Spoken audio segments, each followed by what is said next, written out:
The live TV, सच सबसे आगे। नमस्कार, आप देख रहे हैं द लाइव टीवी और मैं हूं आपके साथ मुनमुन रहमान।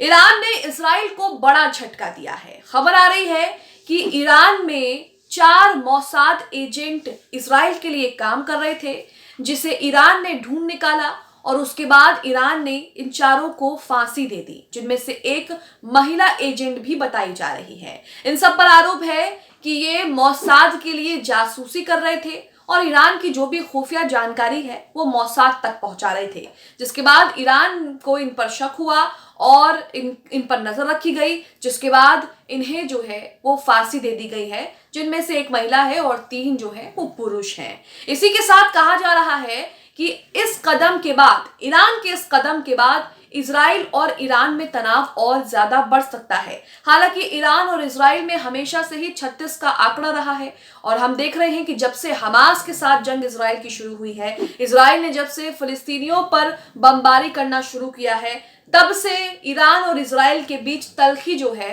वो और भी बढ़ रही है। दोनों के बीच तनाव जो है वो 7वें आसमान पर पहुंच गया है, जिसे लेकर दोनों तरफ से बयानबाजी भी होती रही है। लगातार ईरान भी इजराइल को धमकियां देता है, ईरान भी इजराइल पर लगातार जो है वो जबानी हमले कर रहा है। और अब जिस तरह से मोसाद के 4 एजेंट को ईरान ने फांसी दे दी है, इसे लेकर एक बार फिर दोनों के बीच जो है वो तनाव बढ़ने की संभावनाएं जताई जा रही हैं। आप अपनी स्क्रीन पर वाजिद खान का ट्वीट देख रहे हैं, जिसमें इन्होंने बताया है कि किस तरह से ईरान में 4 एजेंट थे जो मोसाद के लिए काम कर रहे थे। मोसाद के एजेंट थे, जिनमें से एक महिला थी। ईरान ने उन्हें फांसी दे दी है। इसमें लिखा है कि ईरान ने ईरान की राष्ट्रीय सुरक्षा के खिलाफ काम करने वाले 4 मोसाद एजेंटों, 3 पुरुषों और एक महिला को फांसी दे दी है।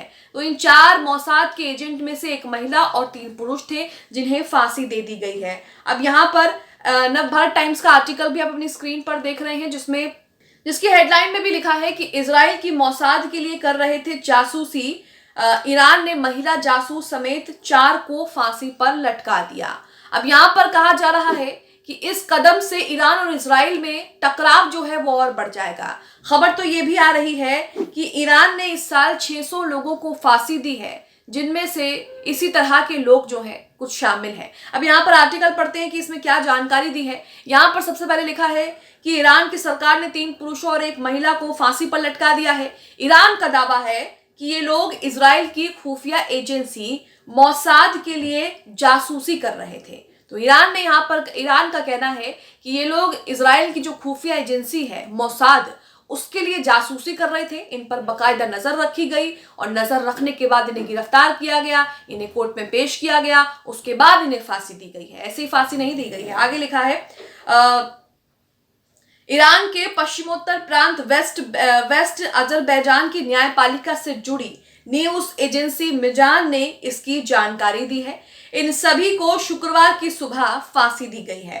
रिपोर्ट में कहा गया है कि इनमें से 3 की पहचान वफा हनारे, आराम उमारी और रहमान परहाजों के रूप में हुई है। इसके अलावा जो एक महिला थी इनके साथ, उस महिला को भी फांसी दे दी गई है, जिसकी पहचान नासिब नमाजी के रूप में हुई है। ये चारों इजरायली एजेंट बताए जा रहे हैं, ये चारों मोसाद के एजेंट बताए जा रहे हैं और ये ईरान की जो खुफिया जानकारी है उसे जो है वो मोसाद तक पहुंचाते थे और मोसाद के लिए काम करते थे, जिसके बाद इनको जो है वो फांसी दे दी गई। इस सभी पर अल्लाह के खिलाफ युद्ध छेड़ने, धरती पर भ्रष्टाचार करने और यहूदी शासन के साथ सहयोग करने का आरोप लगाया गया। मिजान ने अपनी रिपोर्ट में कहा कि इस ग्रुप ने ईरान की सुरक्षा के खिलाफ व्यापक कार्रवाई की थी। इनको मोसाद से निर्देश मिल रहे थे। इन पर ईरानी सुरक्षा बलों के अपहरण का भी आरोप जो है वो लगाया गया है। यहाँ पर कहा जा रहा है कि जिन 4 को फांसी दी है वो लोग ईरानी सुरक्षा कर्मियों का भी अपहरण कर रहे थे और उनसे जो है वो जानकारियां निकलवा रहे थे और मोसाद को भेज रहे थे। इस तरह के आरोप जो है वो भी लगाए गए हैं। वो सुरक्षा कर्मियों का अपहरण करते, उनसे सूचनाएं निकलवाते, इस ग्रुप के साथ काम करने वाले कई दूसरे लोगों को भी 10 साल जेल की सजा सुनाई गई है। यानी कि इस ग्रुप के साथ जो दूसरे लोग काम कर रहे थे उन्हें भी नहीं बख्शा गया, 10 साल की जेल की सजा सुना दी है और साथ ही इन चारों को शुक्रवार की सुबह फांसी दे दी है। आगे लिखा है, ईरान ने इस साल 600 लोगों को फांसी दी है। इसमें कौन कौन से लोग शामिल हैं ये भी जानते हैं। यहां लिखा है कि ईरान की खुफिया एजेंसी इस ग्रुप पर 4 महीने से नजर बनाए हुए थी। यानी कि ईरान को पहले शक हो गया था कि ये चारों जो हैं वो कुछ गड़बड़ हैं और ये किसी और के लिए काम कर रहे हैं। उसके बाद उन पर नजर रखी गई, बाकायदा नजर रखने के बाद जब तमाम चीजें खुलती गई तो उन्हें जो है उन पर कार्रवाई की गई। इसके बाद उनकी गिरफ्तारी हुई। जैसा कि मैंने आपको शुरुआत में बताया कि पहले उन पर नजर रखी गई, उसके बाद उनकी गिरफ्तारी हुई, उसके बाद उनको पेश किया गया, उसके बाद उनकी जो है उनको फांसी हुई है। ईरान की खुफिया एजेंसी इस ग्रुप पर 4 महीने से नजर बनाई हुई थी। इसके बाद उनकी गिरफ्तारी होती है। रिपोर्ट में दावा किया गया है कि इन लोगों को एक पड़ोसी देश से भेजा गया था। ईरान इजराइल को मान्यता नहीं देता है और दोनों के बीच वर्षों से छद्म युद्ध चल रहा है, यानी कि प्रॉक्सी वॉर चल रहा है।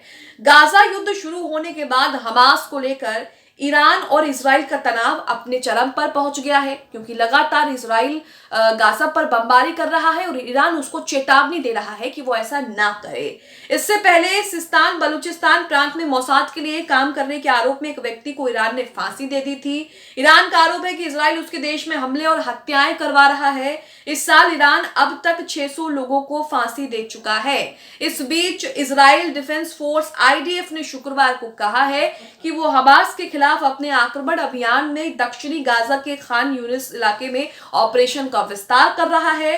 रिपोर्ट में कहा गया है कि IDF ने कहा है कि खान यूनिस में एक घटना में उन्होंने लगभग 100 मीटर की दूरी पर एक हमास के सदस्य की पहचान की और उसके खिलाफ ड्रोन हमले का निर्देश दिया है। 7 अक्टूबर को एक प्रत्याशित हमले में हमास द्वारा इजराइल पर हमले के बाद इजराइल ने 27 अक्टूबर को गाजा के अंदर एक जमीनी आक्रमण शुरू किया, लेकिन ये जमीनी आक्रमण इजराइल के लिए वो बन चुका है जिसे ना इजराइल उगलते बन पा रहा, ना है निगलते बन पा रहा है। यहाँ पर लिखा है आगे कि हमास और इजराइल के बीच संघर्ष शुरू होने के बाद से कम 21,320 फिलिस्तीनी मारे गए हैं। इनमें ज्यादातर बच्चे और महिलाएं शामिल हैं, जबकि 55,603 फिलिस्तीनी घायल बताए जा रहे हैं और कितने तो अभी तक मलबे में दबे होंगे। कितने लोग जो है अभी लापता भी हैं, कितने लोग जो हैं जिनकी लाशें भी नहीं मिली होंगी, क्योंकि इजराइल जो है वो लगातार हवा में बमबारी कर रहा है, क्योंकि इजराइल के पास बेहतरीन एयर सिस्टम है। एयर पावर में इजराइल का कोई जवाब नहीं है और इसलिए इजराइल लगातार गाजा पट्टी पर बमबारी कर रहा है और लोगों के घरों को हॉस्पिटल्स, स्कूल, राहत शिविर, इनको जो है वो निशाना बना रहा है। यही वजह है कि लगातार हिजबुल्लाह जो है वो इजराइल को लेकर बयान दे रहे हैं और इजराइल के खिलाफ उनका गुस्सा जो है वो थमने का नाम नहीं ले रहा है। वहीं यमन भी लगातार इजराइल को चेतावनी दे रहा है। यमन ने तो लाल सागर में इजराइल के खिलाफ तहलका मचा रखा है। यहाँ तक कि यमन ने इतने जहाज इजराइल के रोक दिए हैं लाल सागर में कि इजराइल को इससे बड़ा नुकसान हो रहा है। इजराइल की अर्थव्यवस्था जो है वो डूबती जा रही है, क्योंकि एक तरफ तो युद्ध में मोटा पैसा खर्चा हो रहा है, वहीं दूसरी तरफ काम धंधा भी ठप पड़ा हुआ है।